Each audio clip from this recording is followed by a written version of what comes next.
Welcome to my channel. This is Magic Storytime Audiobooks, where stories come alive. Don't forget to like, comment, and subscribe to join the adventure. Chapter 15. A New Companion.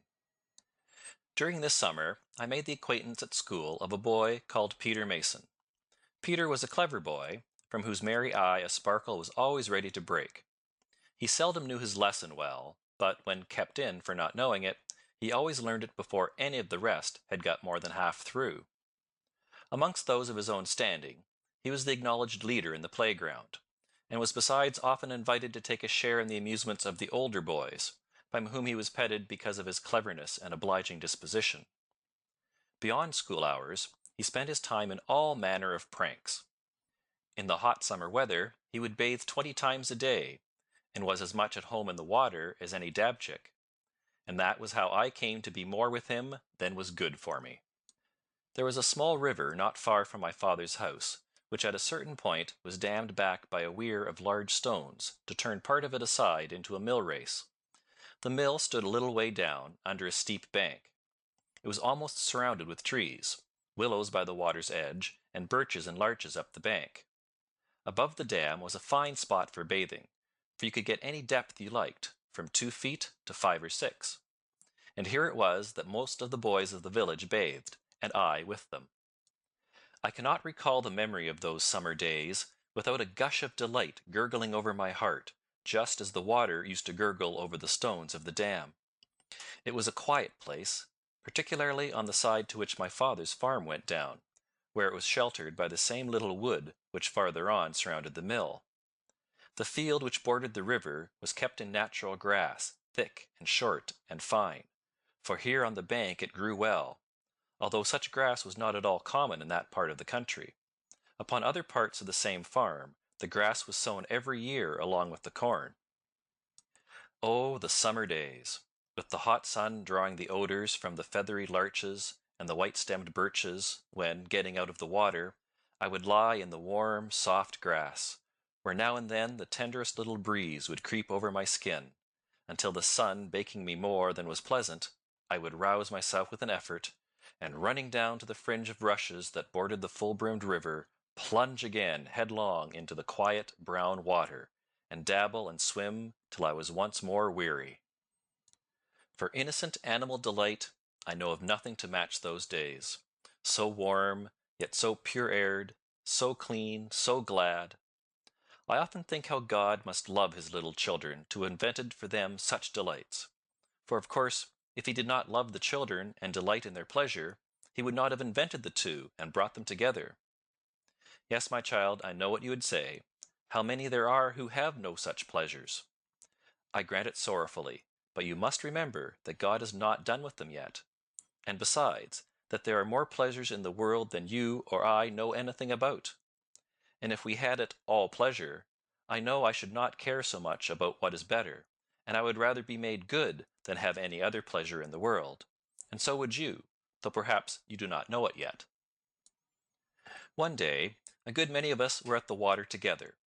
I was somebody amongst them in my own estimation, because I bathed off my father's ground, while they were all on a piece of bank on the other side, which was regarded as common to the village.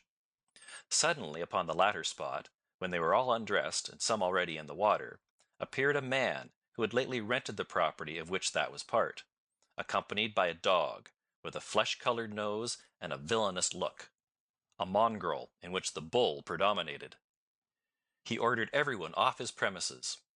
Invaded with terror, all, except a big boy who trusted that the dog would be more frightened at his naked figure than he was at the dog, plunged into the river, and swam or waded from the inhospitable shore. Once in the embrace of the stream, some of them thoughtlessly turned and mocked the enemy, forgetting how much they were still in his power.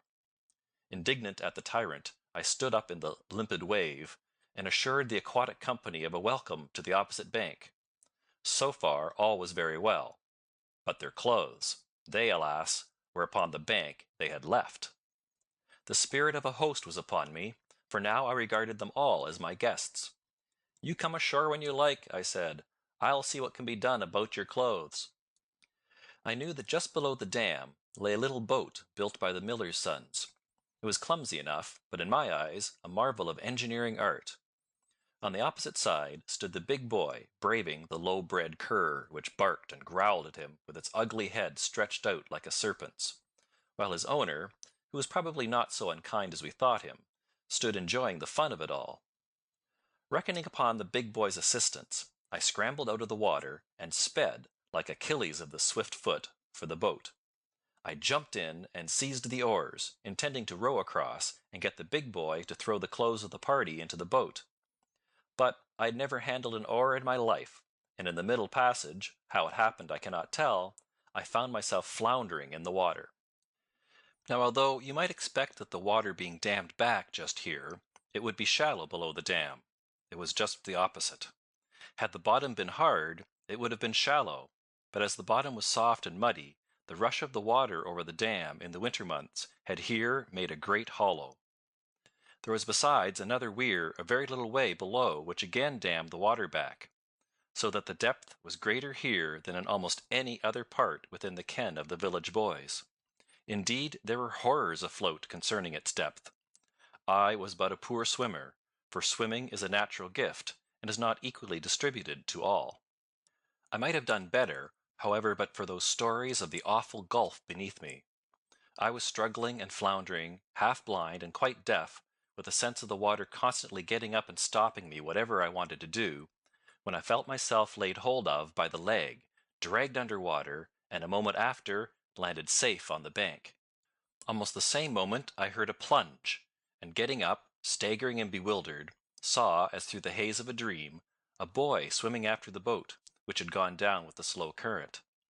I saw him overtake it, scramble into it midstream, and handle the oars as to the manner born.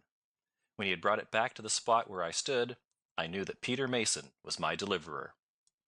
Quite recovered by this time from my slight attack of drowning, I got again into the boat, and leaving the oars to Peter, was rowed across and landed. There was no further difficulty. The man, alarmed, I suppose, at the danger I had run, recalled his dog. We bundled in the clothes. Peter rowed them across. Rory, the big boy, took the water after the boat, and I plunged in again above the dam. For the whole of that summer and part of the following winter, Peter was my hero, to the forgetting even of my friend Turkey. I took every opportunity of joining him in his games, partly from gratitude, partly from admiration, but more than either from the simple human attraction of the boy. It was some time before he led me into any real mischief, but it came at last. End of chapter 15.